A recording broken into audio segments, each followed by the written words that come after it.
baby. What's up, guys? It's another episode of Talking with Andrew and Chris. I'm Andrew, and I literally just played the greatest Overwatch game I've ever played in my entire life, like 10 minutes ago. So I'm feeling really good. Nice. And I'm Chris. And Oh yeah, hey Chris. and I'm happy to be Sorry. here. This is gonna be a fun one, Andrew. You actually kind of like came after my job title this week for this one in regards to talent booker, but I really can't complain. Well, So listen, I know that as everyone who's ever listened or seen the show clearly knows that I'm the main host of the show, and Chris is the secondary host and This like is a the fact. behind the scenes kind of guy. But this week I said, you know what, Chris, you're doing too much, and I want more credit for stuff. So I'm gonna book a really good guest today. So Fair sorry, enough. not sorry. No, that's fine. I mean, I always forget when dealing with you, it's like two people. It's Andrew and Andrew's ego. And I think the more I internalize that, Yeah. the easier my life will become. As- And you made my life super easy this week by booking the guest, and you literally just said, Chris, just show up on this date and time. And I was like, Yeah. I You're can right do though. that. As soon as I adopted the stash and no other facial hair, like mm-hmm. I was really feeling myself. Yeah, and speaking of the Stash, our old band who has deep roots in the Poughkeepsie music scene, we are R.I.P. really taking a deep dive into one of, Yes. I would say, as much as I hate this term, it's so passe, you can't not use it in this situation. Hometown heroes. I mean, this dude Yeah. quite literally inspired so many Yeah. musicians of my age, like the So 26, 24, 25-year-olds, like when we were growing up in our Poughkeepsie scene. We've spoken about it ad nauseum on this show, but we had bands that went out and like kind of made the whole I want to be a rock star thing a little more justifiable to your parents. And so this dude has just been a pioneer Exactly. forever, and he just keeps Yeah. plugging away, and he's back feel- with a new record as well. We say it a lot in like, especially if you go back to our earlier episodes, we say it a lot. Like if you're a DIY musician or you're starting out, like this is a good episode because you're gonna learn a lot. Blah blah blah. But like when I tell you this guy has been through it and has done it, like he's probably done it twice. Yeah. Like he's been doing it a long time by himself. It's insane.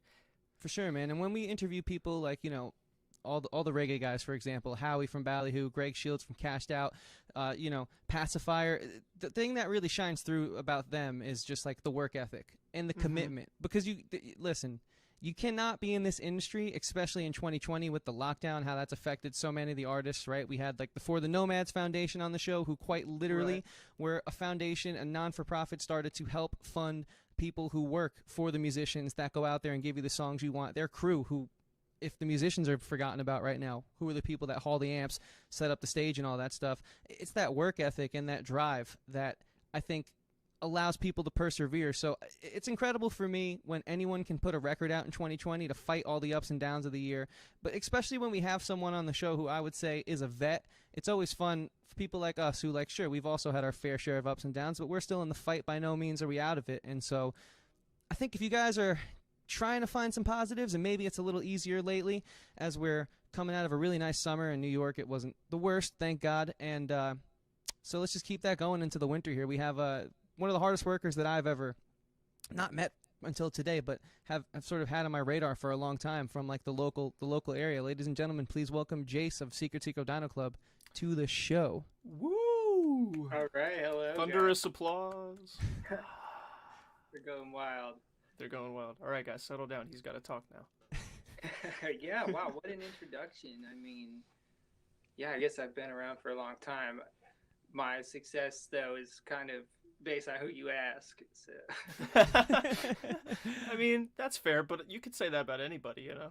There are people who think, like Taylor Swift's a hack, but she's got a lot of money and success, so. That's true. Yeah. And that's true. Well, Jace, listen, here's how I would define it, right? Because there are a million different ways to achieve a goal in the music industry, but like you're going to be met with a million more setbacks. So to just keep plucking along and pushing forward to me and not give up, because how many people can you name from the Poughkeepsie music scene? And I think we were really in a hot spot of talented people. Like, Yeah, of course. all those local bands had a shot. It just depended on how hard they worked. But you're still out here doing it. You're still going. And Andrew's kind of told me a little bit about your career, and we'll surely get into it. But like the fact that you're, still putting out Secret Dino Club records and people are still receptive to it and seem to be loving it. I mean, to me, that's success. But I'd love for you to speak to that, because a lot of our audience is people who want to be where you're at one day, or just gonna pluck along no matter what, hell or high water?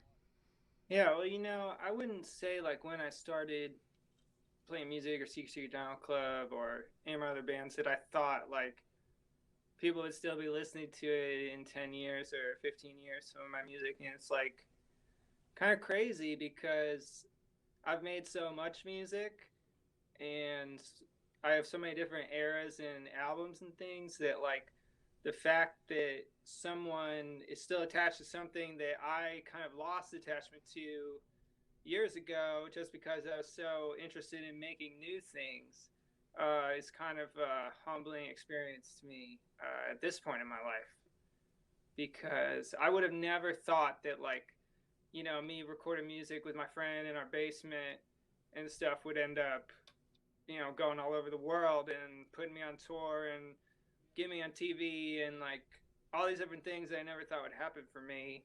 I just like can't believe it, knowing that like where I started from and how I got there.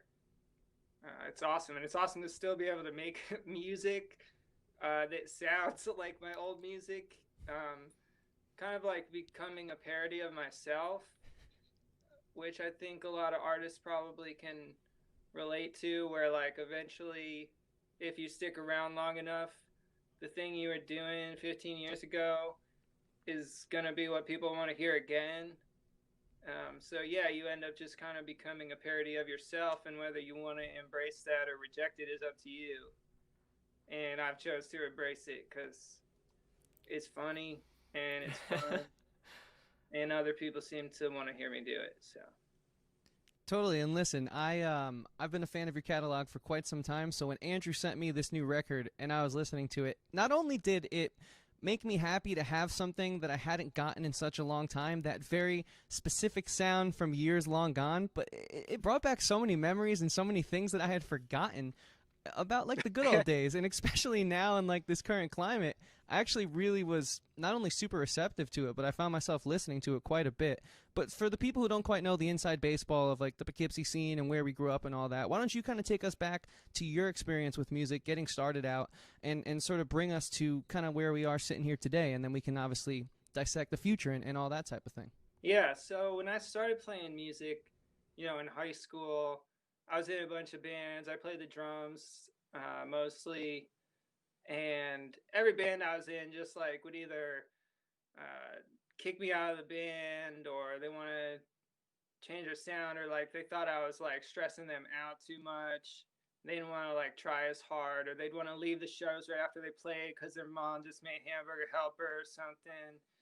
And so me and bands, like in high school, I was always trying to be in a band and it just like wasn't working out. And I knew that like I had the knowledge just from playing all the time and meeting so many people that like I could make my own band, but I couldn't clone myself or something. So I started just recording music on my own, and I had never really sung before. So I started singing in the high school musicals and stuff to try to learn how to sing, because it wasn't like I had money to take lessons or even like would know how to go about anything. So everything I learned was just like, I'm going to figure it out on my own. And like I sucked at singing for so long. Like even if my records were bad or I made bad songs, it was like mostly because of my singing. My production was fine always, but people were always like, you can't sing. And I remember my girlfriend at the time, when I had started making my band Secret Dino Club, she was like, you should really just play the drums. Like, you shouldn't make a song. You shouldn't sing. That's not gonna work out for you. Just play the drums, and that like made me so mad. Like, Yeah, that didn't age well. yeah, like I was just like, man, I think now I have to do this because you're telling me like I can't. So now like I'm going to dedicate my life to this. Like that's how petty I was. And I guess I still am, like a different level of petty now, but it's much more calculated. But at the time I was just like reckless. I was like, I'm going to spend all my time recording music. So I recorded like 200 songs in like a really short amount of time. Like I was doing maybe 4 or 5 songs a day. Just like, I'm going to learn how to do this. And I'm just going to keep making songs. And I was just recording so many And then one day I made this one song I thought was so stupid, and I didn't even want to put it up on my MySpace. I was like, this is dumb. No one's gonna get it, and it doesn't sound like my other music. And it was a song.com where I talk about like being online and being on the internet, just like stuff that I saw people would put in their screen name or like their away messages and stuff. So I just like wrote a song like that, and within like 2 days, my life was like totally different. It was like I went from like begging people to listen to my music, like spending 6 or 7 hours a day just adding people on MySpace trying to get them to listen to my music, and no one would pay attention. I had like no plays. And then pretty much in a couple days, my page just like blew up, and I had never really played a show before. I'd never really done anything, so I was like, wow, I need to like figure this out, because it seems like there's some sort of business to be made here. Like, I don't know that I'm going to make a lot of money, but I think I could tour or something. So I just started touring by myself, and I brought a mini disc player with my tracks, and I had them all like queued up.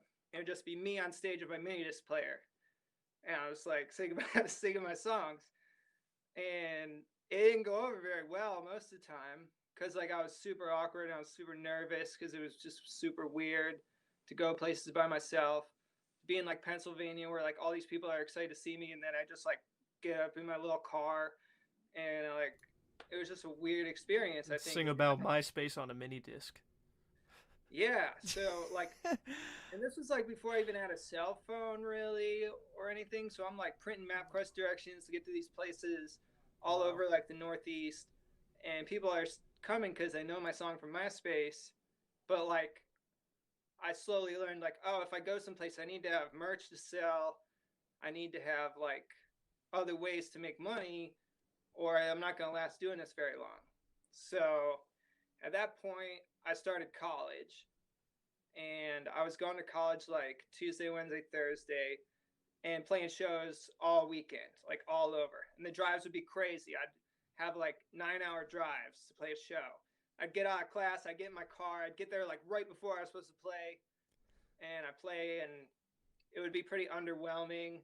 And then I'd get in my car and I'd go to the next town.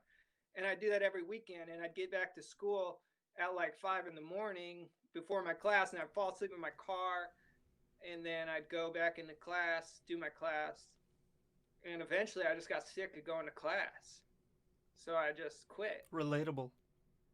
I was just like, I'm making enough money on the road, like not making like stacks, but enough to live the life I wanted to live.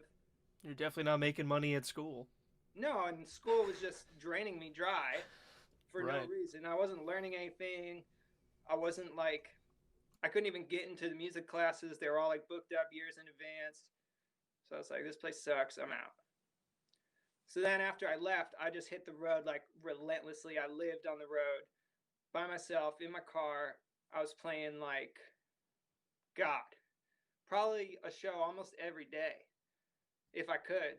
And I'd play for free. I'd play for whatever I could do. I just wanted to play and get better.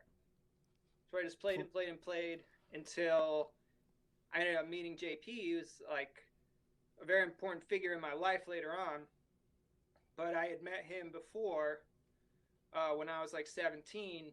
His band was playing somewhere where I was playing, and his whole band got in a fight on stage, and they were like, he had like two twins in the band, and they were fist fighting, and they were like wasted drunk. I was like, these guys are crazy. I don't know what's going on here. So later on, I met JP, and he had a whole different crew of guys with him.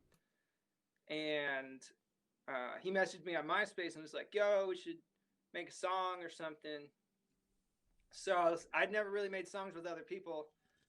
So I honestly didn't, I was like weird about it, because like making songs was such a personal thing to me at that point. Like it was just me by myself, and like I had to have no one around me. I had to have like silence everywhere, and I had to know that no one could hear me singing. And oh, I understand that. That's how I felt at that point. Just because that's how I was. That's the kind of person I was. So I met up with JP. we made a song the first day. I sent him like a demo. I used to do at that point, I did all my music on GarageBand. I sent him this like weird demo, and we made a song, and it was good, and a lot of people liked it, and we're like, let's make a whole album. And at the time, his band was like doing really well, about to get signed to RCA. He was like, we need to make this album now.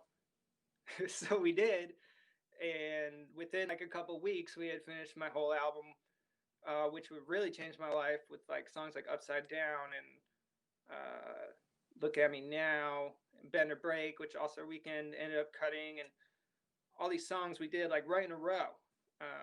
I don't even think we like started a song that we didn't finish that wasn't good or something. It was just like the only songs we made were the album. And I was impressed with that, because I was used to making like 10 songs before I made a good one, or even more. So I loved it. So real quick, I have a couple questions, like your process back in that day. So you meet him at a show. You guys obviously are both out of state at this show, kind of like maybe on what, DIY style tours? Yeah, I mean, his band had like a booking agent or something. I mean, the term booking agent is so loose. Sure. Like, Yeah, I'm sure we've all met booking agents that are still like. Andrew and I 19 had or a something. booking agent not too long ago. Right, like Sure. the term booking agent could mean like your friend. It could mean like a real booking agent. It could mean literally anything. I'm pretty sure he DoorDashed me Wendy's the other day. Yeah. So- See, I've never like wanted a booking agent, because I was like, that's so dumb. Why would I? Like, I was always getting invited to play shows. You know, like after a while, once my band started being popular, bands would just ask me like, will you go on tour with us? We'll book it. If you come and like bring your fans. And a lot of times my fans wouldn't show up, and you know, I'd be headlining the show, and the band would be like, all right, like this is gonna be a great show. Secret Dino Club's got a lot of plays on MySpace, like they're gonna draw tons of kids. And I'm like, I didn't sign up to headline this tour, but now here I am, I'm like headlining the show that you guys asked me to play. I didn't even like really want to, and it'd be a disaster. Mm-hmm. So I never had a booking agent. JP had one, and I think he was at a college or something. But you guys were in different states, right? So what was your process? Sending stems back and forth, or? We actually grew up in the same town, really. Oh, okay. But we never knew each other. Or like close in the same area.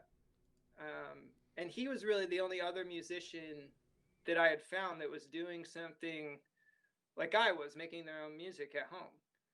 Everybody else in the area was like, we're a band, and we go record with this guy who's like weird and lives with his mom in his mom's basement. This is where they recorded Phobia with Breaking Benjamin. Yeah, stuff like that. Or like, yeah, they recorded the drummer from Shadows Fall, and that's what we need to record for some reason. And that guy who recorded all the bands in the area, when he heard my songs, he used to like make fun of them and stuff. He'd be like, these sound like trash. Like, these sound like they're made in GarageBand. I'm like, well, no shit, because they were.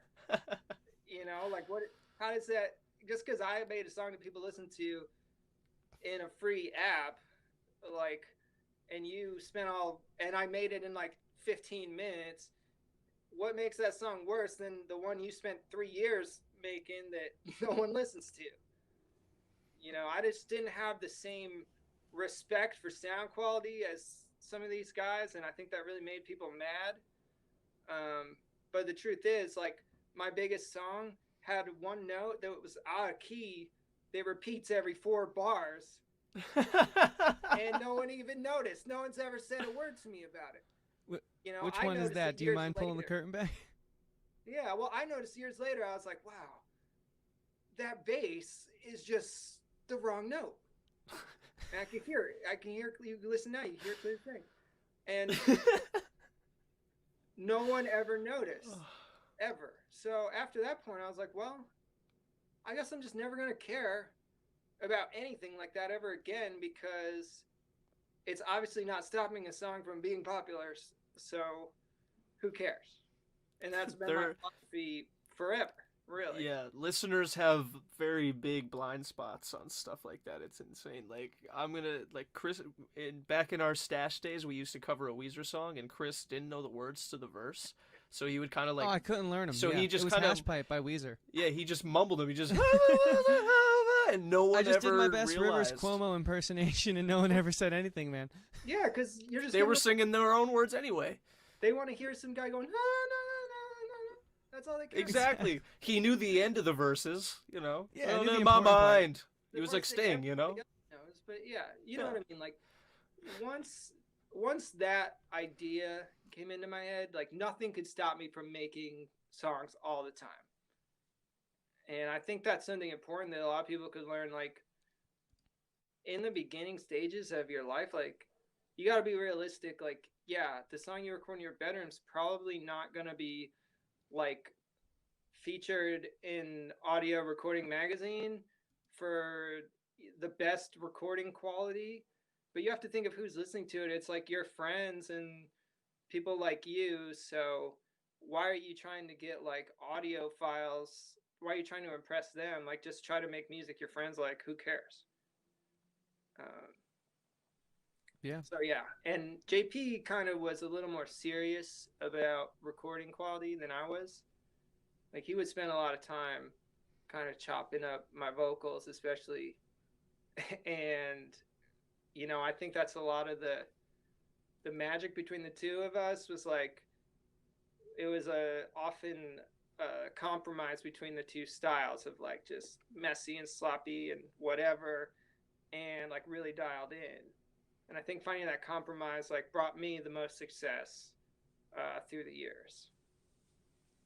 So you meet JP on tour, and it's no surprise that you guys go on to have like a super long partnership. So when did you really kind of hit your stride with him, and what like take us through like the early stages, and eventually you guys went on to form a really great group, which I think is criminally just underrated. I listen to them all the time. Astro Safari USA, man, those songs are my jam. There's not a bad song in the bunch. Listen, not only the just the songs themselves when you listen to them, but if you ask anybody who went to a Astro Safari USA show, they'll tell you that it was either the greatest thing that they've ever seen, or the only two responses I get were like, it was the greatest thing I've ever seen, or like I didn't understand what was going on. The creativity of the live show. I remember I went and I caught a show at Revolution in Long Island. And I was just, dude. Man, what you guys did was just so ahead of its time, dude. So why don't you talk a little bit about that era, sort of, you know, further progressing the narrative here with JP and whatnot. And listen, if you tell me one more time that the only ingredient in Trapman's tree juice is just 100% real tree, I'm gonna lose it, because that's the only thing you ever said. And it was just that. I'm like, dude, no one else is around. It's just you and me. We're outside. Like, just tell me. And it's just 100% real tree every time. It is made from real tree. And anyway, I'll get to the soda in a minute, but the JP and I, we made my album, and he started getting into like songwriting. He was like flying to Sweden with his publishing company and a bunch of stuff like that. So he was writing a bunch of songs. I wasn't really into it. Like, I just wanted to keep making like songs that I wanted for my band or for his band, or like for some purpose. I didn't really get the whole like, let's write a song for someone maybe. So I wasn't that pumped about the songwriting, but I kind of went along with him for a while just to like see where it went. And we had like not very much success at first. And then a couple bands started recording our songs. We Are the In Crowd recorded a song we wrote. And that was like an interesting process. That was really one of my first processes of like, I finished a song and now you're going to take it and remake it in your style. So that was an interesting like thing to learn about, just dealing with the politics of that kind of stuff. It was definitely a learning experience for me, one that I didn't even really care to learn about. But was that a song that you wrote like for them, or was that a song you guys had written and then you decided you weren't going to use it? That's a good question. It was probably one we wrote for like our songwriting catalog of like, here's some songs we wrote for no one that maybe someone will want to sing someday. Maybe Joe Jonas will want to sing this in his solo project, or Right. whoever. That's the dream. I mean, And we would get lists from like a publishing company, like these people, Kelly Clarkson's looking for a Halloween song, or like whatever it was, and it would always be like, we've got the Australian Justin Bieber, we've got the like whatever project the record label was working on.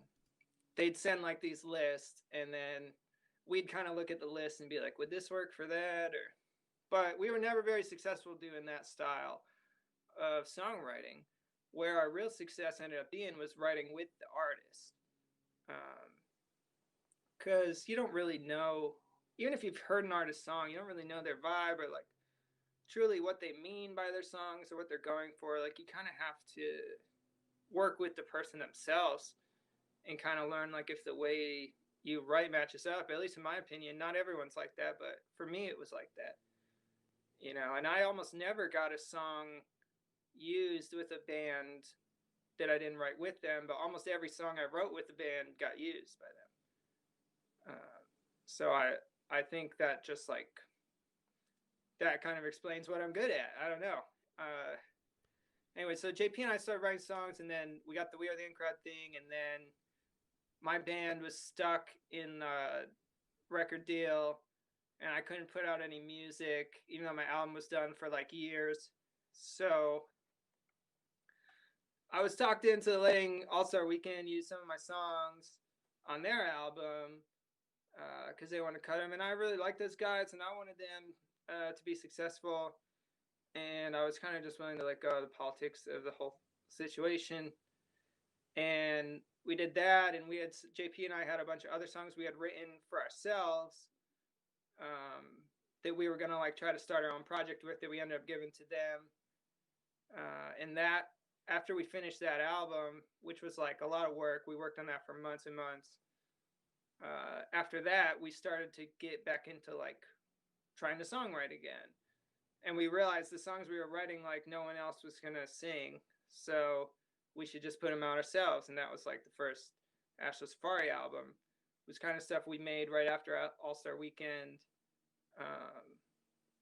that we wanted to, songs that we thought other people might like, and then realized they wouldn't, and we should just put them out. that's future cover songs? Yeah, so that was future cover songs. We had made like a lot of demos before then, but that was really like our first official album. So not to go back too far, but just so like people can sort of follow along with this and get the richness of the story. And thanks for being so detailed, man. This is really cool. We appreciate it. When you say you were in sort of like a gridlock sort of political situation, you're talking about Dino Club, right? Yeah. So Okay. we had signed a record deal when I was about, I think I was 20 at the time, and I don't really know what the truth is of what happened on the other end, and I don't know that I'll ever know. I know a lot of things were blamed on me personally, like, well, you know, maybe if you had more fans, people listening to your songs, maybe if you went to this Jonas Brothers concert and handed out flyers, then maybe your band would be popular enough for us to give you the money to put out your album you're already finished with. I don't really know. I don't know what's going on the other side, and to speculate is kind of pointless, because whatever my speculation is, it's probably way worse. So I've just kind of let go of it, and it took forever to get out, and it was a long, like, kind of legal battle to leave. But part of me leaving was that I had to sign over half the rights to my record deal of that record to the company without anything in return. But the songs at that point were about 4 years old, so I was kind of over them anyway, so I didn't care. But it really definitely, like, because I couldn't put out any music, and I couldn't even put out the album that people knew, I was just stuck. Like, it was kind of pointless to play live shows. I play live shows, but then I have nothing to promote or sell or Not even like, I can't even put my songs on my MySpace page. So I'm like, what's the point? And then my album leaked on like Strike Gently, and it leaked and it had like 400,000 downloads. So anybody who wanted it couldn't even go on and buy it, but you could leak it off of like 10 different sites.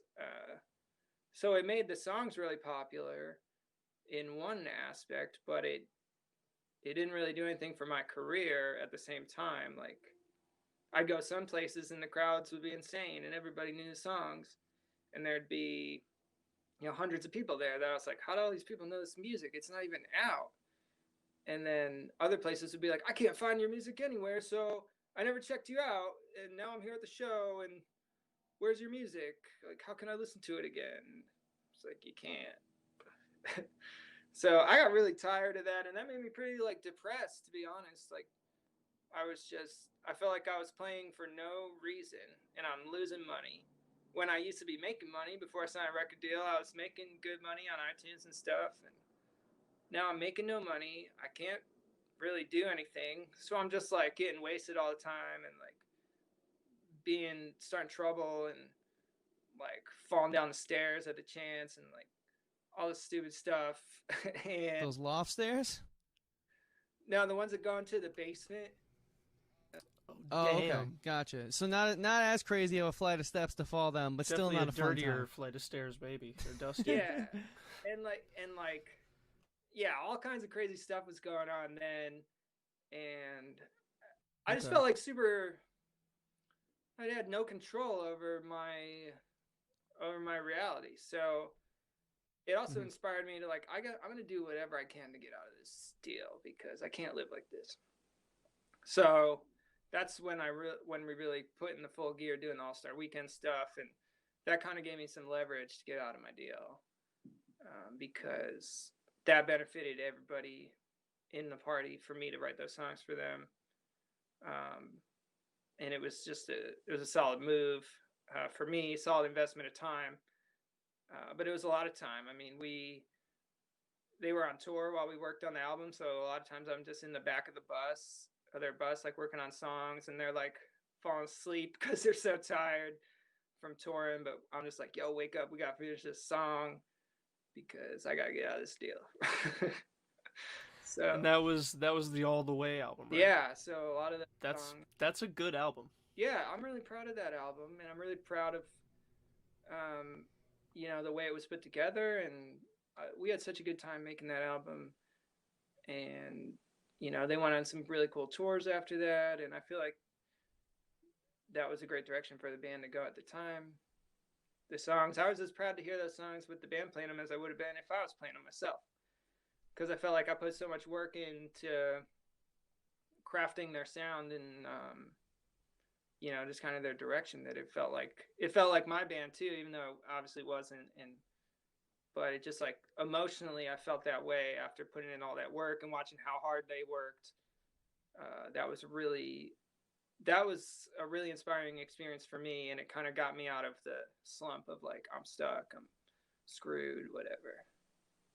Nice. Yeah, man. I have a quick question because something usually comes up on this show, and you're kind of like in this weird spot where the internet was starting to allow artists, like you said, to make money off iTunes and to get plays on MySpace without a label behind them, but also the labels were still the end all be all at that point in time, because no one knew that you could like go on to have the Chance the Rappers of the world, like the fully independent Macklemore Style 100. They have their teams, right? But they own 100% of their royalties, their assets. So now looking back on it,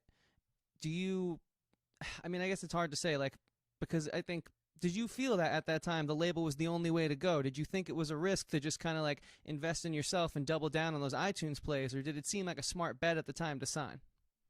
It's hard to say, because I knew at the time the value of being independent. Before I started playing in Poughkeepsie, I played a lot upstate, or where I'm from, in Albany and Saratoga Springs, Glens Falls. And there's a lot of groups that were up there at the time that were a little older than me that were very DIY.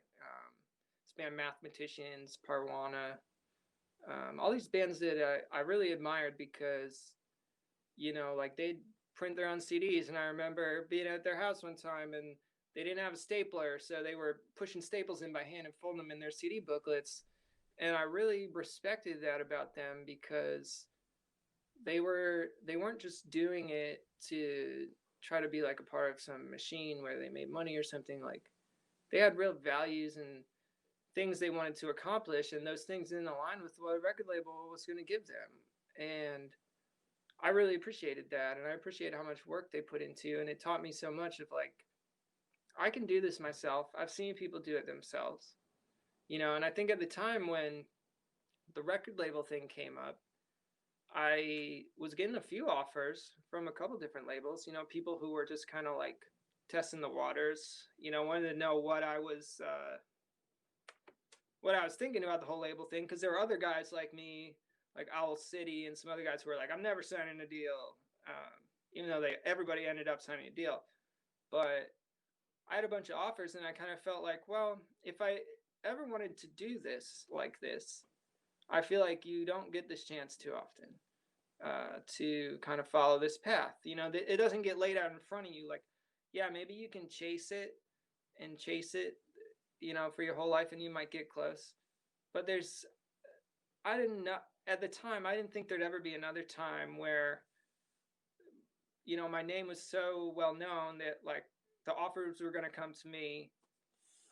That's how I felt at the time. I didn't realize the truth of the business, but that's where my heart was at the time. Of like, if I don't do this now, I might regret not doing it later, when I don't have the plays I have now, or I don't have the like status I have now. Mm-hmm. So I should have held off a lot longer. Right, that's hard to say in hindsight. I was just kind of curious because you're like in this unique position. I mean, MySpace was quite literally a huge way where bands were made and broken, and it's still so on the forefront, pioneering really what the internet musician was, is the MySpace era. And so things I felt had a certain pace, and then MySpace comes along, and it, to me at least, with what I was a little kid at the time, but I was still studying up, right? And so it seems like just the pace was accelerated. So how could you really know? And I always think it's an interesting conversation to kind of ask someone like you, who quite literally was like in that MySpace bubble.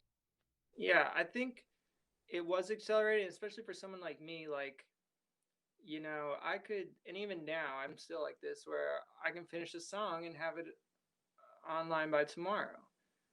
And I think that gave me a lot of leverage over a lot of other bands, because some of them, you record an album every year or 2 years when you can scrap up the money to go to the studio or whatever. And for me, I could make a new song every day if I wanted to, and that's how I felt at the time. So like, I think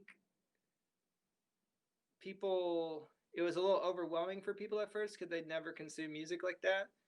And I've always been in that thing of like, why, if you're going to be a professional musician or a professional band, why can't you put out music every month realistically? Like, if that's what you want to do, I just couldn't understand the idea of like, why would you wait forever to put out music, when if you're putting out music all this time, you're going to come up with so much more music and so many new ideas. Why try to like slow that process down, when if you're just firing on all cylinders, eventually you're going to get something that's pretty good. And I think that also made a lot of people mad in my scene, because they do their CD release show and they'd work super hard to get their CD out, and I'd be like, well, I got a new song coming out tomorrow and another one in 2 weeks, and that's Dude, you just brought me back to a whole world of stress I forgot about. CD release shows. You had to book all the best locals. You had to make sure you were going to get your $2 on every ticket you sold under 50, and you better make sure you get that 5 when you sell 100 plus more. And you tell all the bands are playing, you're like, you have to tell your friends to stay for us. Yeah, stay. Man, dude. So you Please kind of stay. always had this modern mindset, dude. You handled the production. You took the reins yourself. Yeah, I felt like I should, and especially up in my area, I was definitely the most. I mean, there were other bands that were pretty popular, but up where I was, the number one show I thought to get on in the area and the scene was like when I did a show up there, because you knew it was going to be tons of kids, and the atmosphere was going to be friendly, and there wasn't gonna be like people punching each other and stuff. So parents felt like fine letting their kids go to the shows, and Mm-hmm. I would always do all ages shows. I would never do them in a bar, or I'd like really try not to because I didn't. I don't know. I didn't want to associate that vibe with my band early on and kind of like cut off a lot of potential fans Where were you, with like like a bogeys guy? Did you play that club a lot? I've played there before. Yeah, I played Yeah. Valentine's. Mm-hmm. I would play sometimes, but no, I do a lot of like my CD release show was at a go-kart track. Nice, Uh, dude. Dude, that sounds so much cooler than any CD release show I've ever been to. No offense, Chris. It's yeah, fun. like I would do shows there. I did shows in like this like non-denominational church for a while. But those were probably those like would go crazy because parents like, oh yeah, there's a show at the church. I'll let my kid go to the show at the church. I guess Exactly. so So, like that was oh big no, for me. sorry. Go ahead. Yeah.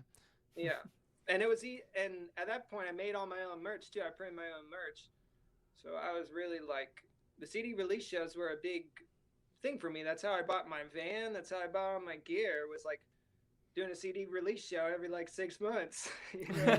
Totally. Yeah. The band bank account broke 4 zeros, and that was always a good sign. So it seems like then, because, dude, seems like you're ever the entrepreneur. So even though you did have an unfortunate sort of like gridlock, it's not a surprise to me now, sort of getting to speak to you and hear that you were always going to like sort of land on your feet and be okay. And now obviously you're back with Secret Dino Club, which I don't think many people can say after they sort of, get in gridlock with like a contract. I mean, I know bands from our local area who kind of came and went because we really don't know what happened, but they signed and nothing came of it. I mean, hey, I was in one of those twice now, and I'm still going because I think I had, smart legal counsel and whatnot both times. But with you, I mean, it just seems like self-sufficiency is like the key to it all. So like, before we really talk about your new record, how do we get here? Is there anything we've left out of your journey that you think is extremely important? That's what I kind of wanted to ask was like, Okay. how do you go from Astro Safari USA, where you're like climbing up a ladder in the middle of a soda commercial and then pretending to break your neck for an entire song to close the set? How do you get from that to Poop Emoji, where you have songs about like Fortnite and Legos and Halloween and stuff like that? Yeah, well, Even though if anyone actually knows you, that was pretty much the natural next step for you. yeah, well, Astro Safari was still is my most successful group I've ever been in for a lot of reasons. And I think like artistically is my favorite just because all the things we were able to accomplish and all the places we went and the different just celebrity encounters and all kinds of things we had because of our music. I would have never imagined, but we we tried really hard with Astro Safari and we wanted it to work. And somewhere along the lines, we got the idea that we need to start making movies, like a movie. So we shot a movie, and like 90% of it was just awful because we never acted before. And we were like having our band act in it, and they just were not feeling it really. And, but within that huge amount of footage we shot, there was some stuff that was just to us so unbelievably cool that we had to do something with it. So we cut down this crazy amount of footage into like a 12-minute short film, and we put it out, and it got in a bunch of film festivals, like some smaller festivals, and people were paying attention, and that got us these managers who were really interested in trying to get us a TV deal. So we thought that that would be great because we loved making the music and stuff, and we thought it would give a face or something to our music, which we were kind of lacking because without context, a lot of people don't really understand the songs. So Right. I was gonna say I know one list of people who would eat up an Astro Safari TV show right now, and then another list that need the TV show to just make sense of anything that they saw on that right, tour. and we've always had that kind of divide with like the people who listen to our music. So we were really excited about doing that, and it took us on the most insane journey ever, trying to do this TV show. And at one point we had signed a deal with the company who did the Kardashian show, and they were trying to get us to like host some other show. And we went in like filmed in a Star Wars convention, and we did all this weird stuff, and it didn't really work out at the end of the day. The show, like, I don't know why. I guess no one could get on the same page. We had like a manager and an agent and a production company, and everybody was like trying to go different directions. And then there was us, and we were just like insane at the time, where the way we acted was just, I don't know how to even explain it. Like oblivious, I guess. And so those things didn't work out. And then another production company picked us up, and they had like a real good vision and a set goal they wanted to get us, and they had a path to success. And things were going really well. They made this awesome pilot video for us, and based off the footage we made and some new footage they shot, and we felt like we had a really good chance to get a show. So we had a meeting at MTV, and it was hilarious. Like, we went in like full regalia, and we acted so funny, and they laughed the whole time at us. And I don't know if they were like laughing at us or like, I don't know what the truth was, but all I know is that we made them laugh a lot.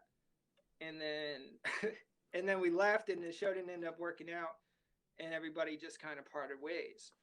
So I was left, and JP was kind of over it at that point too. Like, we both love the music and we love the videos, but just we'd been through so much with the business, we just kind of needed to stop, I think.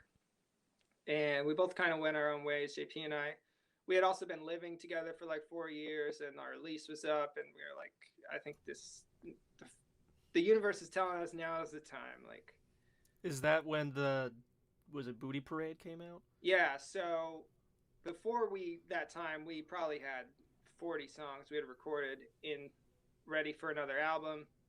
So we kind of went through and picked out our favorite songs that we had left, and put out our last album, Booty Parade, which I think is like my favorite album of any of my bands I've ever done, because it just there's so much depth in the lyrics and stuff, and there's a lot of them are about so many situations JP and I were in that are so funny.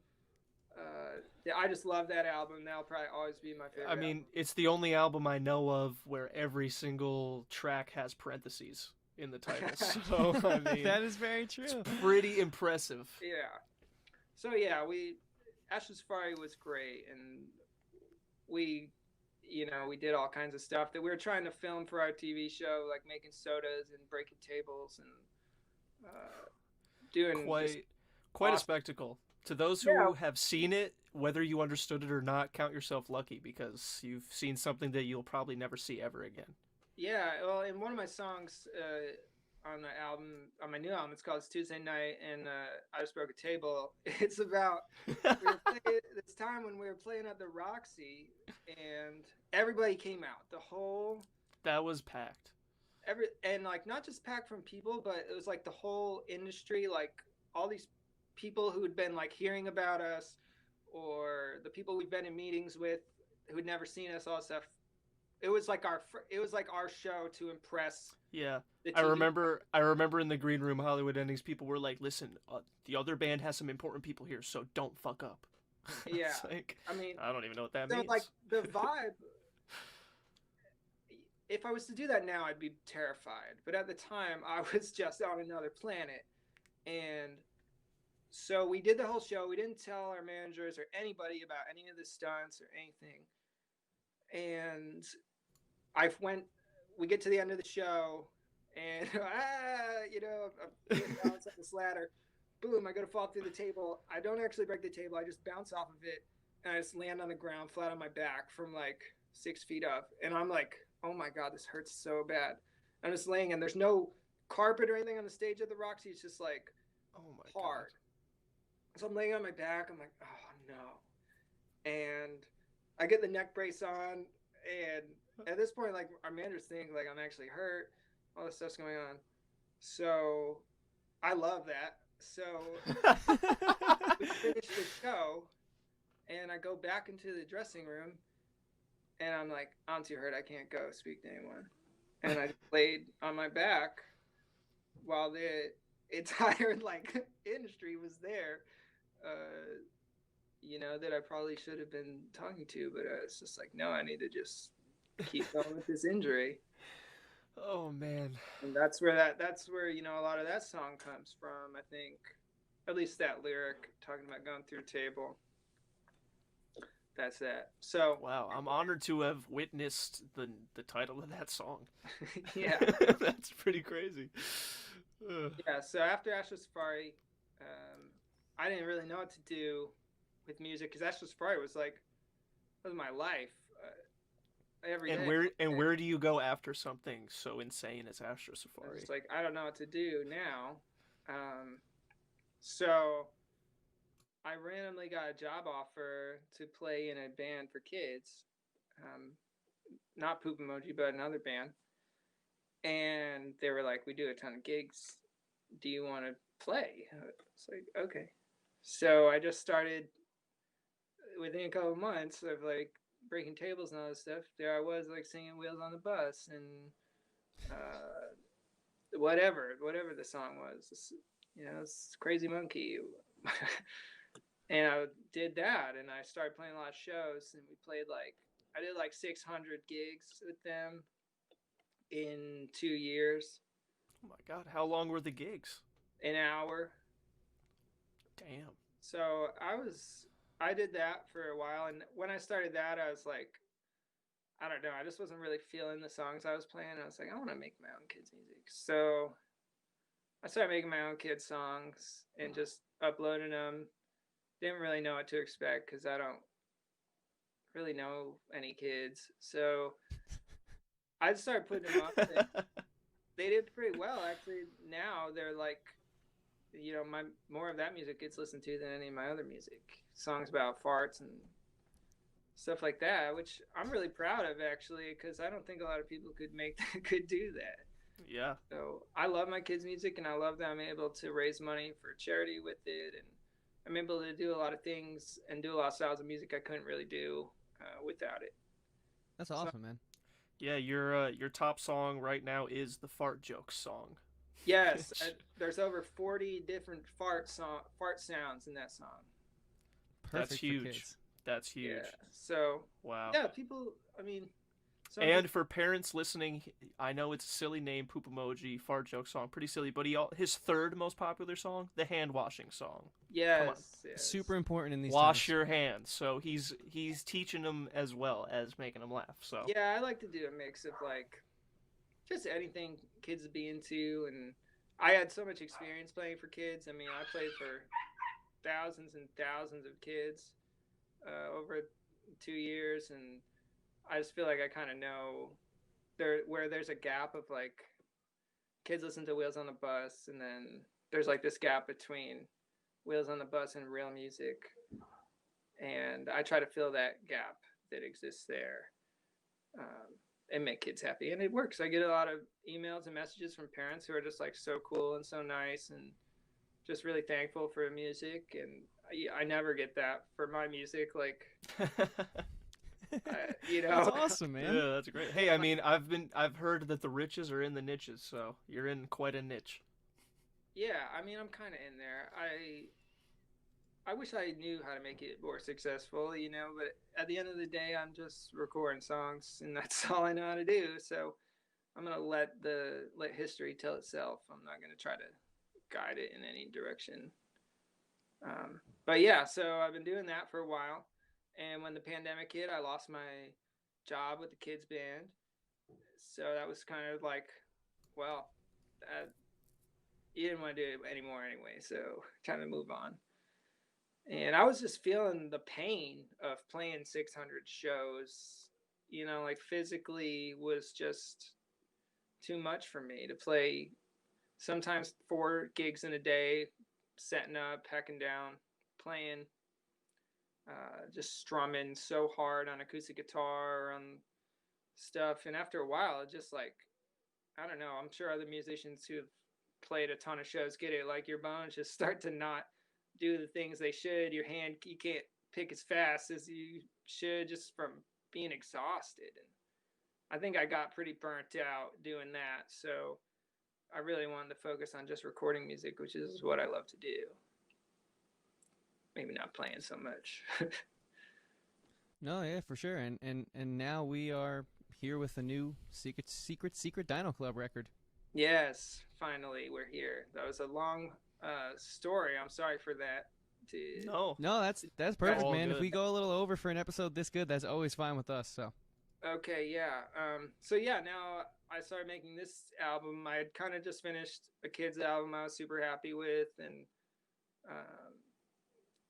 I felt like I've done 70 kid songs this year, so I thought, you know what, maybe I'll just chill out on kids music for a little bit and try to be like a normal person for a little while and think about like what I want to write about, what I am struggling with right now. And you know, I think sitting in this pandemic has caused so many people to just like think so much, spend so much time thinking in your head because you just can't really do much else. At least where I'm living now, you can't do anything. So I've just been very retrospective about my career, my life, and like what kind of music I want to hear, what kind of music I think people who still follow me want to hear. So I really tried to like tap into what I used to do, and I recorded the whole album on GarageBand like I used to record my music.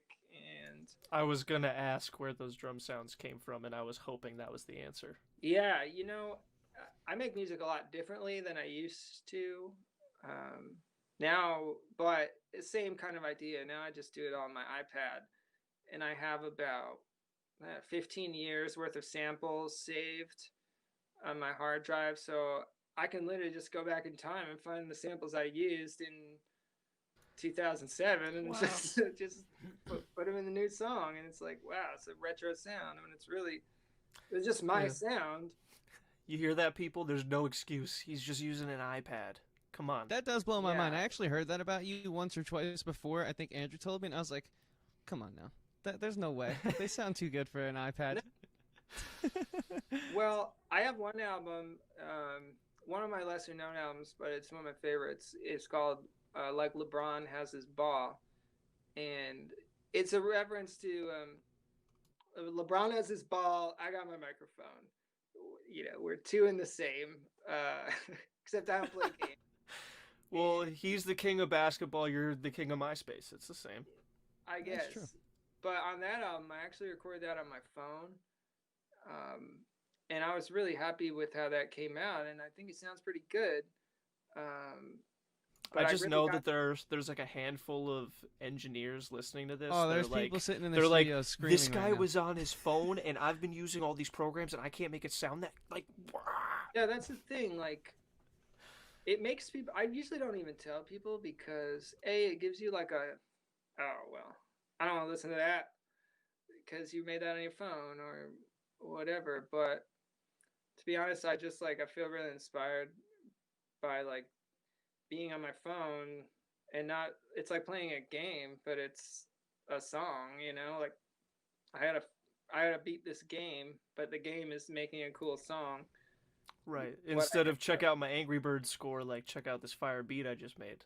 Yeah, and that's how it started. Like I was just bored towards the end of like Astro Safari, and it's like I don't know what to do. I'll start making beats on my phone, and then it just like I got obsessed, and I made like so many beats, and then it's like I think I got enough for an album here. And ever since then, I transitioned from my phone to my iPad. I also on my phone I made like 50 instrumental tracks I put up online for people to just use for free in their YouTube videos and stuff, like non-copyright sounds. And I uploaded 50 songs just that I don't even really no one really knows much about. But some of them, if I add up all the views they have in like different people's videos, some of them have billions of views. But I don't make a penny from it, which is cool. But yeah, some of them have literally Cool is one way to describe it, I guess. billions of views and of my instrumental music. So some could say I'm actually more known without people knowing about it. I'm more known for my instrumental skills than my vocal skills. That's just like when I watched the Eagles documentary and realized how many Eagles songs I had known my whole life. Yeah, seeing the play counts and then knowing that I got nothing from it was very uninspiring. So I stopped doing the no copyright music, to be honest. Like, I didn't. It was kind of like a worst case scenario, you know. Like when I was doing it, I was like, "What's the worst case scenario? This gets billions of views and I don't get any credit or anything for it." Oh yeah, well, that's what happened. But yeah, I guess there really is no end game there. No, I mean, when I uploaded them, I originally thought like I'll make the money from people like going through the songs trying to choose one. That's what I thought I'd get, but YouTube give you a penny for something. They're not give you any real money. So yeah, it was basically like kind of a bust. Other than some people really like the music, so that's fine by me. I don't care. I've spent a lot of time doing stuff that no one listened to, so the fact that someone even uses it for anything is cool by me. Hell yeah, man. So let's get into your new record, Roar, because we spoke a lot about MySpace. We painted that picture of who you are for anyone who doesn't know. I think now, I mean, at least I feel like I know you really well. And so again, thanks for being so open and like candid about your journey. Yeah. I have been following you for a long time. You know, like I said, when I was sort of growing up in the scene, I was doing like the pop rock thing. We didn't call it pop punk because it was pop rock. There was a difference. And so, you know, you were like one of the guys doing like the pop rock thing in the scene. And so it's crazy to me how this seems so, it feels so modern, yet it also transports me back to so many hangouts outside the parking lot at the Chance and late nights at the Taco Bell drive-thru saying 4 Year Strong is the greatest band you've ever heard and believing you'll carry that opinion with you to the grave. Which they're definitely the most famous band out of Boston. That is a fact, yeah. So, I mean, I would love, and if you don't mind, going like kind of track by track here, if that's cool with you, and you kind of just like paint the picture on the songs, if that's all right. Yeah. Yeah, you want to start with the first one? Well, really quick, I think I should ask for everyone else who wants to ask, does Roar mean I love you in Dinosaur in this context? No. That's a good question. Okay. No. Also, I love that you named it Roar. It's such like a callback to the old vernacular of like the early internet. Yeah, well, like, in my opinion, like it's kind of been used as a derogatory term for a while. I don't know how to describe it, but it's like the word people use to make fun of like MySpace and scene kids all the time. So I thought like, why don't I just change what that word means and just make it my album, and now it's something like positive. And so like people didn't have to feel like they're being like bullied by someone for saying that to them. Not that I think that's a big issue now, but it kind of always bugged me before in my life that like that would happen, you know, that like just because people are like seen or wear a bunch of like 1,000 bracelets or whatever, that they get bullied in school, or even now probably people talk shit about them online. So that's why I named my album that. Oh, that's really cool. I like that, man. I definitely can see that criticism. So yeah, and you know, people, I was definitely on the like the side of that a lot, where people would just like, you know, make fun of me or bully me online for my band name and stuff like that. And I just thought it was so dumb. Like, what does my band like have to do with you like living? You know, like why can't just me and my fans like live our own life? Right. Like, why do people have to just come in and like judge everyone? I never understood that. So I wanted to kind of like keep that mindset when I made the album. For sure. Yeah, so MySpace, track 1, dude. What can you tell us about it? I want to. yeah, I The wanted to, breakdown is sick. yeah. Yeah, When very I heavy. started the song, I was like, I need a breakdown. I need to talk about leaving this town. And if you notice on a lot of the album, most Yup. of the album, there's a couple songs that didn't make the album either that I talk about leaving this town in every song I can, because I feel like that's so important It is really important. in music at that point. So I was just like, let's talk about leaving this town. I want to talk about, you know, what my mindset was like back then. Just talking, like trying to interact with people and girls and fans, and like it was a very weird time because I kind of just wanted to be left alone. At that time I'd like gone through a weird breakup with like my first girlfriend, and at the time I was just like, back in MySpace days, I just wanted to play my music and go to the next town was really my concerns at that time. But now looking back, I'm like, wow, like maybe the way that I was acting and like shutting myself off from everyone was what was making me upset. So that was kind of my mindset of the song, and just like misconnections that would happen back in show days, you know, just like, oh, maybe I should have talked to that person, or maybe I should have reached out or something, but instead I just like went in my car and like hung out by myself. So I was trying to keep it light and give people a song that kind of puts them back in MySpace days, and maybe remind them of like a MySpace relationship or something of that nature.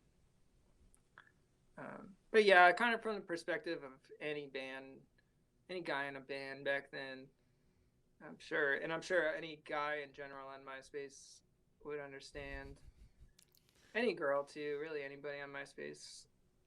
Totally. I remember getting a MySpace at like 13 when it said that the age was 14 and feeling like such a badass. I was like, my dad cannot find out. How'd you fake Yeah, I that? remember being scared I was gonna get caught. I think I just said yes when I should have said no. Yeah, they don't really try too hard when they try to like age things out. Like, what's stopping anyone from clicking yes? I don't know. It's Yeah. exactly. So track know. 2, Roast Me, which I think is just got the craziest Yeah. sort of personality to it. Yeah, It's I charming, feel like it's sarcastic all in one. I definitely love it, man. related. I related somewhat to it with like the like I like it when you roast me. Like I don't necessarily like if a girl's mean to me, but like I like when she's got Yeah. a little like kickback, you know. After like when I was making it, I didn't really think about like maybe there'll be consequences for this song. Like maybe people will take it too far, but at the same time, like it's meant to be playful and just sort of about like me and my wife. She loves MySpace music, so I tried to like really capture what my sound was in that time with the instruments, and just kind of talk about I don't know, this is my wife and I's relationship, how she just kind of makes fun of me for all the stupid things I do, and it's funny to me and I like it, so I made a song about it. Great. You know, I hope people don't think I'm like, oh god, like advocating for like a mental abuse or something. No. Oh, not at all. I think No, I everything you definitely- said about the song translates in it, which is why I use the word Yeah. charming. Like it's not like no. Yeah, I it think never you're- I think it you're never good felt there. like a yeah, like hurt my feelings. It was just like a Yeah, roast me. yeah, it's supposed to be fun, and I think I tried to capture a lot of what was fun about my old music, my old like pop rock music, some of the lyrics and stuff. I just tried to like be in that state of mind and think like someone who liked my old music, maybe they'll like this kind of update on it. Totally. But that was Yeah. the last one I made for the album. I had originally made the music for a stupid song. I was trying to make this song about singing a Taylor Swift song in the talent show to try to win the talent show.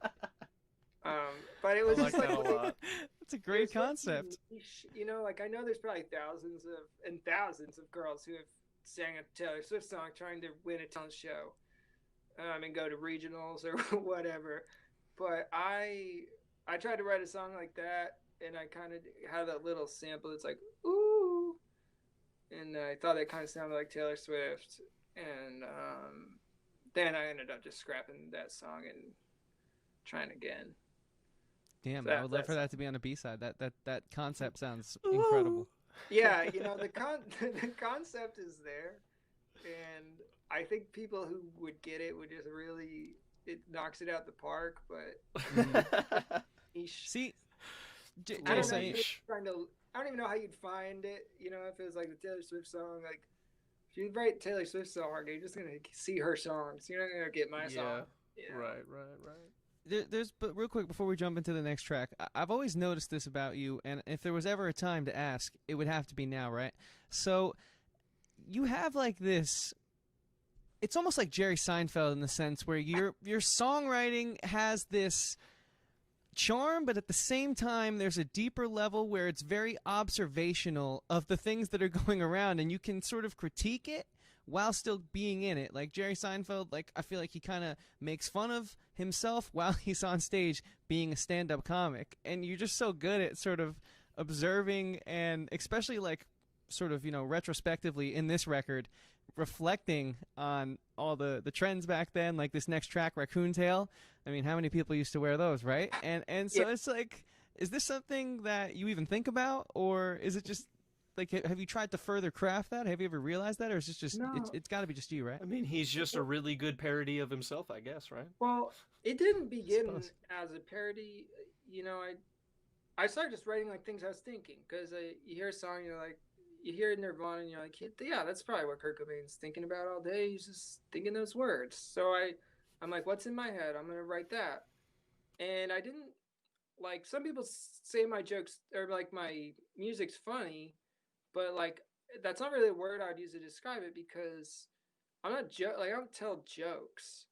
Like I'm not a comedian. So like if something is funny to you, it's probably funny because it's real, and I would much rather be real and the occasional person laugh at me when I'm not joking than like try to be funny and have no one laugh at me.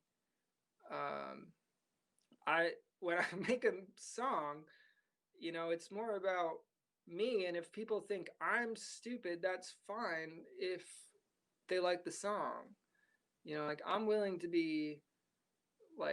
put myself out there to help. If it helps people understand the song more, I'm willing to say anything about myself. And that's always been my MO, and I think I became more aware of it as time went on. Mm-hmm. And now it's probably the most aware of it I've ever been.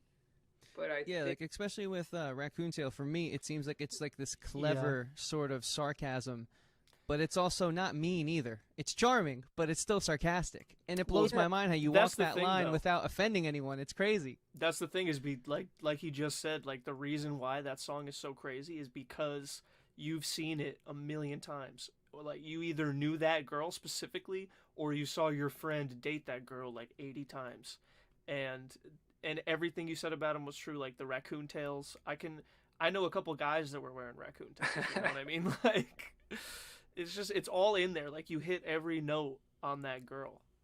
Yeah, well, I never intend, with any of my bands, I never intend to make fun of anybody or make anyone feel bad or less than about themselves, because that's not, music is like a safe place, and it should be, and it's always been that way for me. And I think I was clouded a little bit when I was younger about like what that really means, and I probably have said some things that I would never say again. I'd never put them in a song again. And I've learned from a lot of that, and like from people telling me like how things I said made them feel, or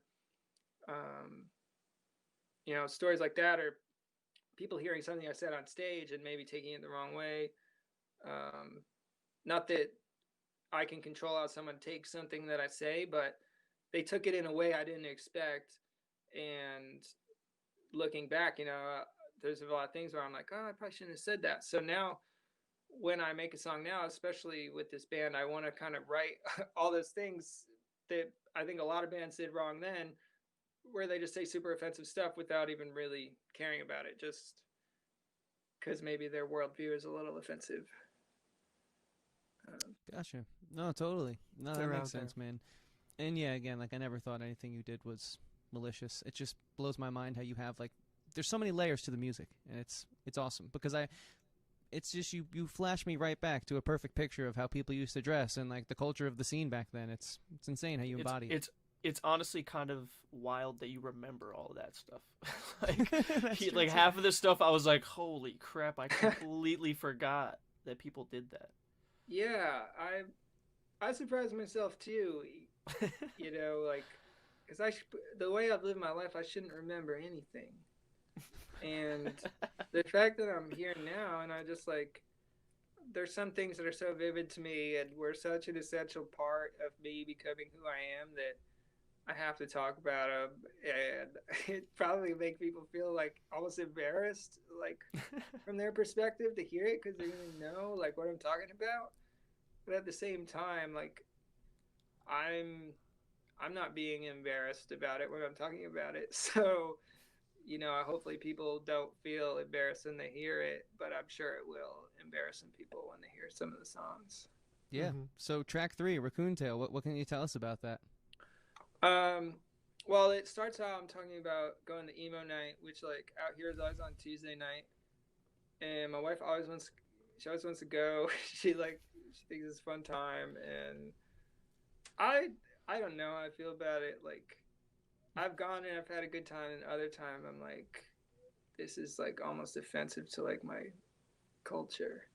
But you know, like I get a lot of it. I don't understand when people are on stage singing the songs like they're their songs. That's one thing I just didn't understand. But if it makes people feel good about themselves and they got a chance to be on stage, the world's a stage. You know, have fun. But yeah, I was thinking about going to emo night with her, and it'd always be on like a Tuesday night, and then I'd have to get up at like 6 in the morning and go play these shows for kids, and I'd be at emo night. I'm hearing people scream like My Chemical Romance, and I'm just thinking like, in like 7 hours, I gotta be in a synagogue playing Wheels on the Bus with like 200 first graders, and Wow.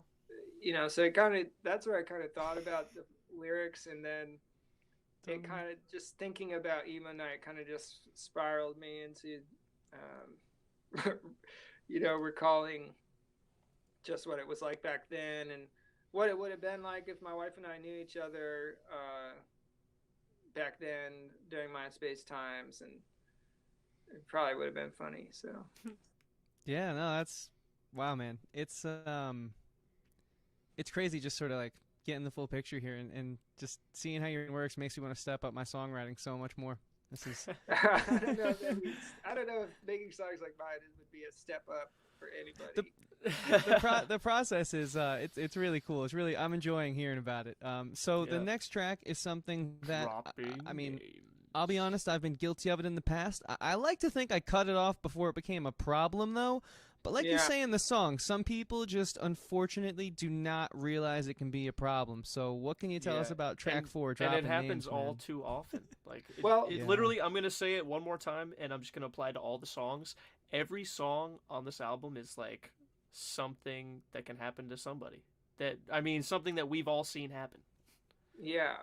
Well, when I started making the song, I was kind of making it about myself. Like, you know, when I started like doing cool things, I just wanted to tell everyone about them. I just wanted to like, you know, especially like after being bullied by some bands in like the pop punk scene and when I was in college and stuff, like for me to go and sign to a record label that like they never could have and to do all this stuff, like even if I didn't really care about signing to the record label, like it wasn't the big deal to me that it probably would have been to a lot of other people that I knew.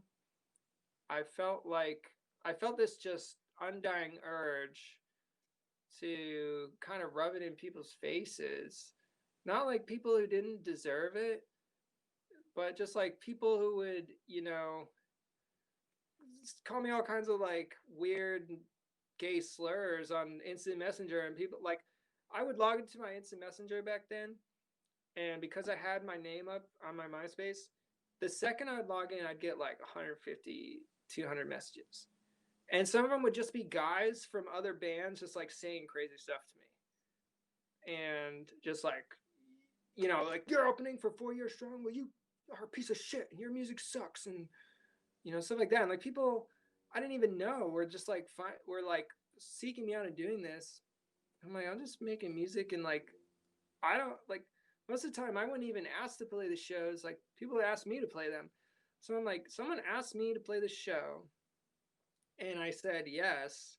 And now I'm being bullied to play this show that I was asked to play. Like there's a big disconnect with me in there. So yeah, when I signed a deal, I was like, I need to let these people know, like, you know, all this time you thought you were something else and you thought your band was going to get signed to this thing, and look what happened. Like, look at you and look at me now. You know, that's kind of how I felt at that time. Now I'm like, I was an idiot for signing that record deal. And now I can't stand when people talk about that kind of stuff and brag about that stuff, because it's not, every person's success is so individual and so depending on like what they've been through, and everyone's version of success is different. So to me, right, I am just so annoyed with people who continue to live like that and drop names. And as I was thinking about my own experiences dropping names, I started thinking about people that like really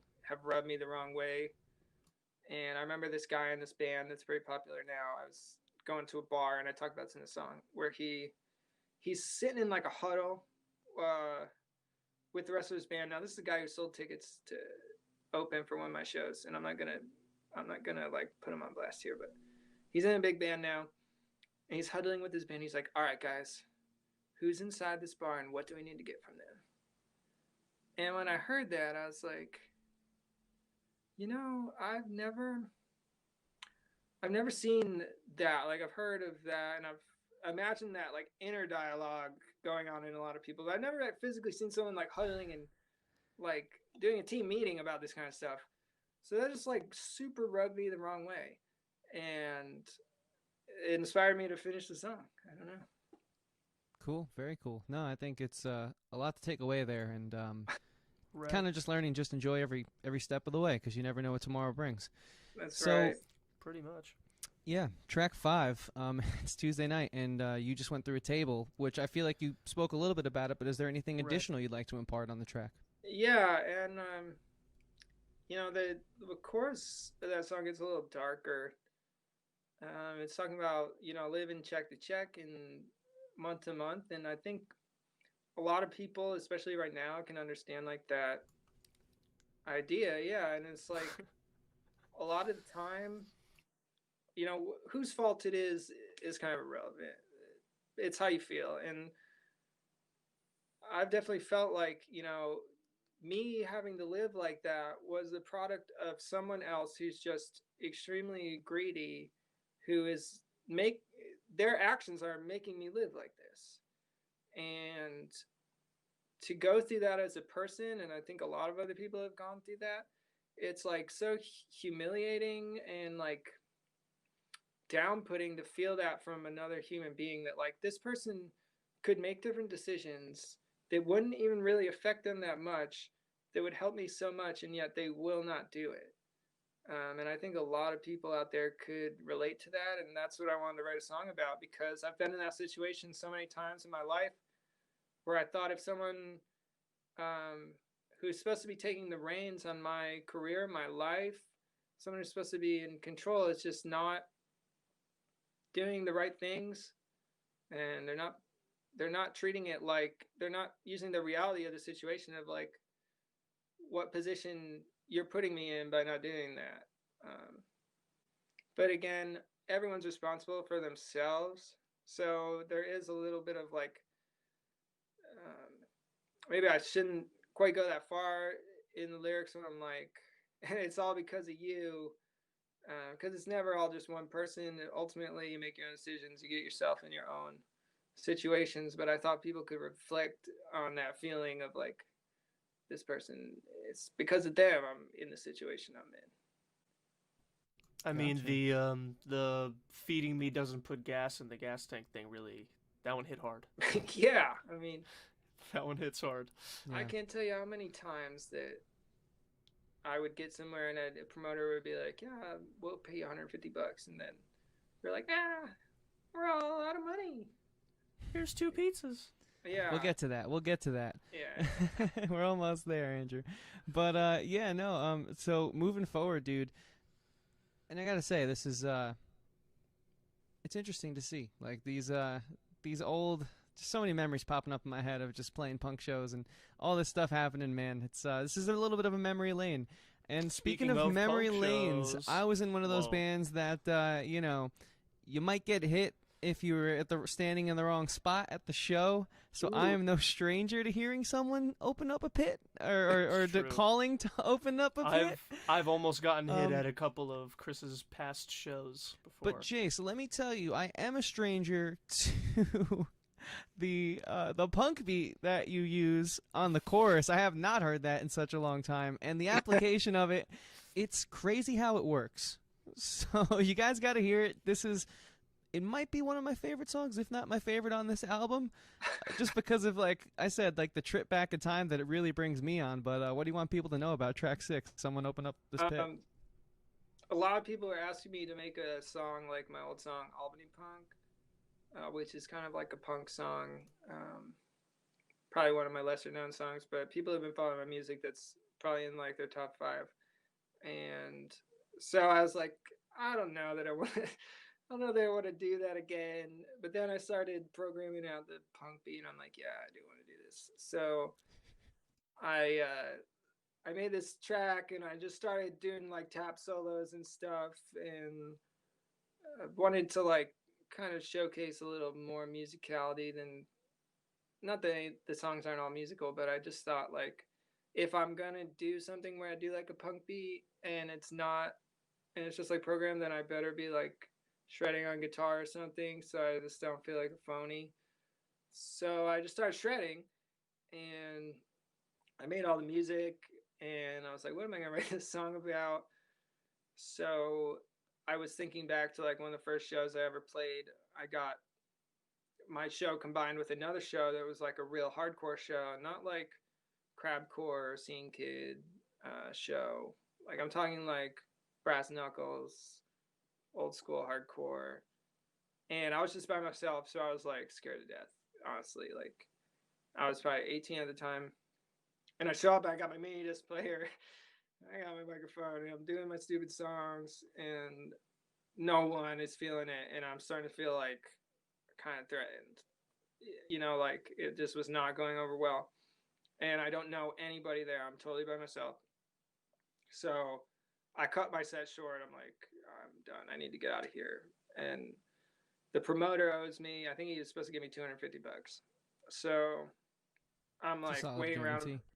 Pretty solid for that time, especially when you're playing by yourself and you're in your car. Your gas is like $20. Totally. It's pretty good. So that's why I went and did the show, because I was like, well, it might be weird, but it's $200. So I went. Relatable. I'm looking for the promoter, and he's nowhere to be found. I'm like, where is this guy? Nowhere. The band's in the venue is going nuts. There's people like 250-pound guys with brass knuckles on swinging at each other. It's crazy. So, and you know, he's like, someone open up this pit.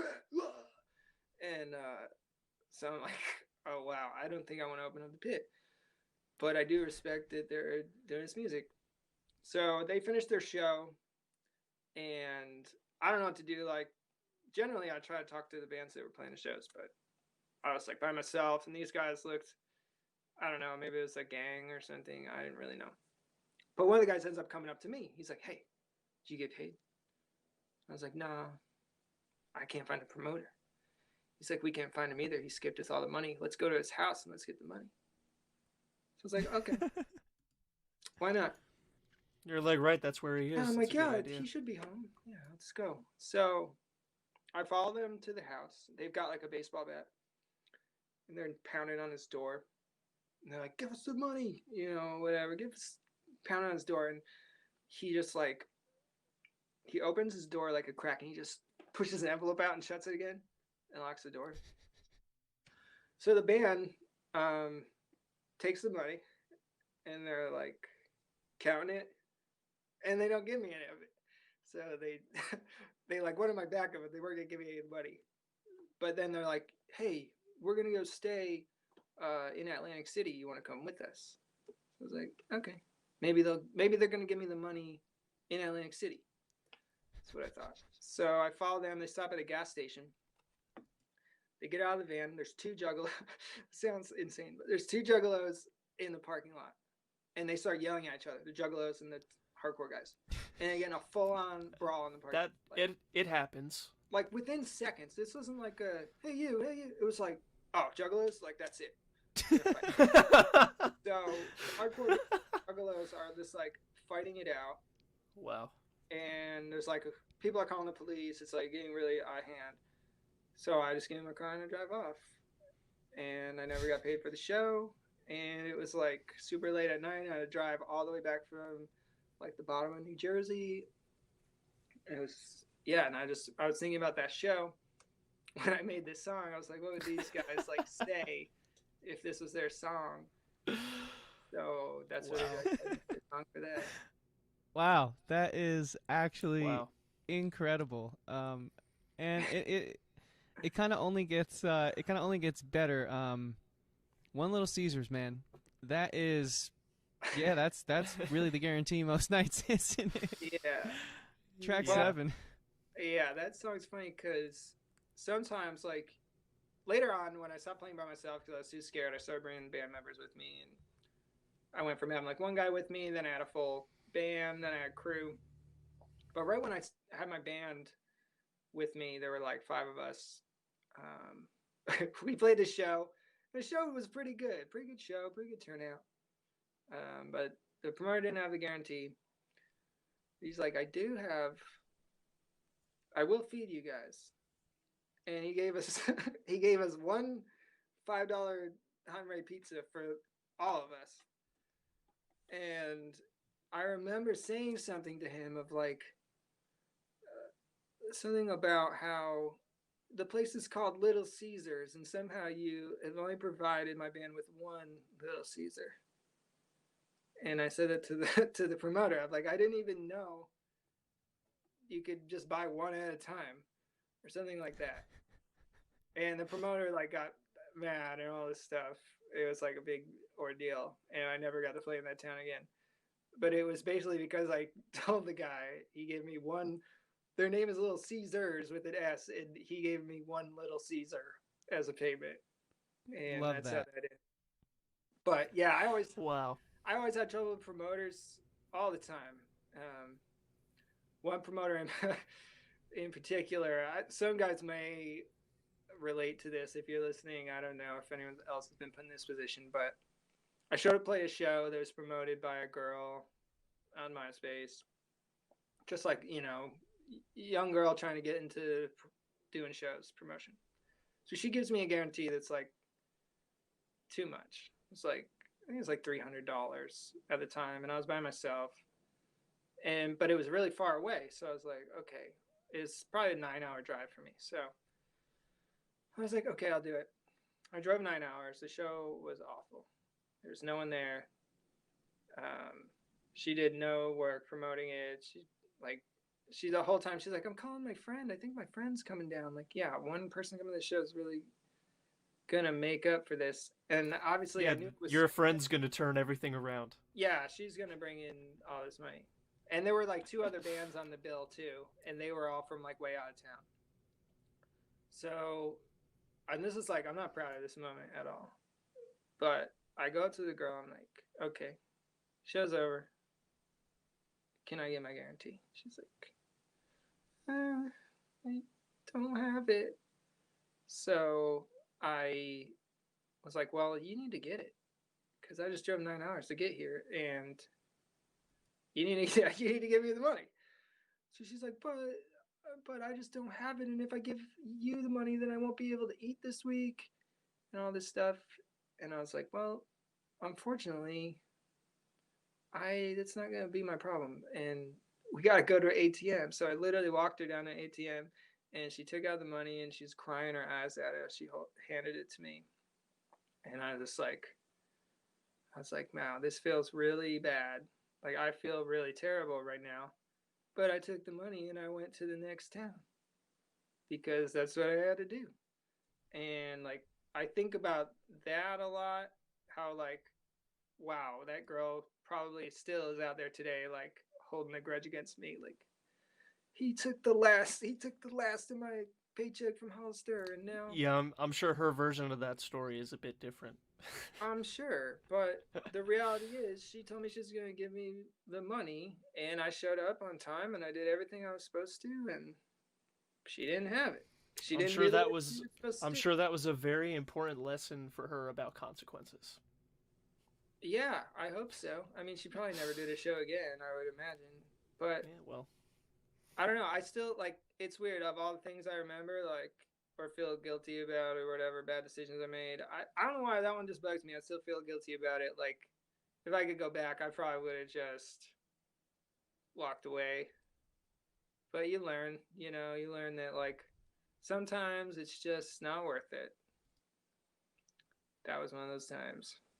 Yeah, fair enough, man. Like the DIY touring or booking yourself is it's rough. It comes with its costs hmm sometimes. Yeah. And it and it's seems it's like never fun to approach any promoter and be like, "Where's my money?" yeah, Like Oh, it's the ever. worst feeling It's in the the world. worst. Oh, and because you know they never have what you expect. never, hmm never. And then you So get that weird mob mentality starting with all the bands being like, "Did you get paid? Did you get paid? Where's this guy?" And you're like, yeah, "I just want to get paid and go. I don't need Yeah. to hit anybody." How much did right. you get? Well, I got paid this much. Well, Exactly. So speaking of things you would never expect, right? The attic of a Rite Aid is something I never thought that I would ever I didn't know that hear. existed. I didn't know there was an Me attic at neither. Rite So Aid. we're here. We're on the final Or the track. upstairs of a McDonald's. That too. Track 8, the final track on your record, Roar, in the attic of a Rite Aid. What can you tell us about this song? I think like this to me of all the songs, and this probably will be like one of the least popular songs on the album, but to me it really encaps. It's like what my life was at this time, like so much more than the other songs. Um, this is when I was playing by myself, and you know, I didn't stay in a hotel for the first like 5 years of being in a band, which is something that like is insane to think about now. But because I was usually only one guy, or sometimes later it got to be two or three. It's pretty easy to find places to stay, rather than when you're five sweaty guys and stuff. When you're just one guy and you're playing a lot of college towns and stuff, it's pretty easy to find somewhere to stay. So I like to save the money, as anybody would. So I was like, I'm either gonna sleep in my car after this show, or I'm gonna stay with someone. So this one night, this girl's like, yeah, there's a bunch of bands staying with me. You can come stay with all of us by this place. And she gives me the address, or I think it was directions. I don't think I had GPS or anything. So she gave me directions, or maybe I followed her. I don't remember. But I remember I had the address, and I pull up, and I see the Rite Aid, and I'm like, oh, well, she must have given me the wrong address, or maybe she's trying to divert me because she didn't want me to stay. I'm going through all these thoughts in my head. And I look in the other side of the parking lot, and she's there in the parking lot. So I'm like, oh, well, maybe it's like behind here or something. I don't know. So I go up to her, and I'm like, hey, so where's your place? She's like, oh, it's up here. And she walks up, and she opens the Rite Aid because it's closed. And I think it was a Rite Aid. It could have been called something else at the time, but in my mind, it's a Rite Aid. It was a drugstore. Sure. It was either that or Eckerd drugs or something. So Damn, Eckards. How do you find these memories deep in my brain that I forgot forgot about Eckards, yeah. existed? Oh my Yeah. gosh. I haven't heard anyone say that word since I was like 11. So she opens up the door to the Rite Aid, and all the lights are off and stuff. and we like walk into the back into like the employee lounge, and then I go upstairs and I see like it's this all cement, like the floor is cement, the walls are cement. But there's a little like kitchenette in the corner. And then I see like 15 guys in sleeping bags sleeping on the floor in the Rite Aid. And they're all like, I'm this guy from this band, I'm this, and like I'm the worst with names and stuff and band names. I was just like, yeah, dude, cool, like amazing. What am I gonna do here? There's 15 people on the floor. Like, I don't know any of these people. So weird. There's nothing in the apartment. It's just the empty floor and the little kitchenette, and then she has like another room off to the side that's hers, and that's the whole place. And I just remember I got my sleeping bag. I'm just like laying on the floor on the cement. I'm just like looking up at the ceiling. I'm like, guess this is what I'm doing now. So yeah, the song's about doing that. And I just remember like sitting there reflecting, like, man, I left college to do this. I left home. Like, I had all these big dreams, and now here I am in an attic of a Rite Aid. And Wow. Yeah, so that was that was pretty rough. The upstairs in the McDonald's happened quite a bit later in my life when I was doing the songwriting thing in New York City. Oh man. I was trying to do the professional songwriting and stuff, and I had a meeting, and I had a session that went pretty late in the city, and I was supposed to stay with this girl, my JP, I don't even remember who it was. Someone's girlfriend's roommate, like someone's girlfriend was out of town, and their roommate was going to let me stay in their apartment while they were gone. So I go to meet up with this girl that I don't know at this bar. It's like pretty late, and she's clearly on pills and like stuff, and she's like really wasted. And I'm like, oh no. I'm like, do you have a key or something? Like, I don't want to, whatever you're doing, I don't want to get into you. I want to go to bed. And she's like, no, I have to bring you back. So she ends up like, we get out of the bar, and she lays down in the middle of the street, and like in the middle of Manhattan, and she's like trying to get run over by a car. And I'm like, this is taking a very dark turn for the night. So like, and then people are yelling at me. They're like, what are you doing? She's wasted. Like, all this stuff. I'm like, no, I'm trying to help this person. Like, I don't even know her. I'm like, something wrong has happened to her. I'm trying to assist her. So I'm like, I'm going through her phone trying to call someone she knows that, like, you know, she needs some help. Like, this person's not okay. So I end up calling her friend, and I put her in a cab to her friend's house. And I'm like, well, I guess I don't have anywhere to stay now. And it's like 3 a.m. And I'm like, I don't know what I'm going to do, but I have to like be to work at like 11 tomorrow. So I got to like just somehow make it through the night.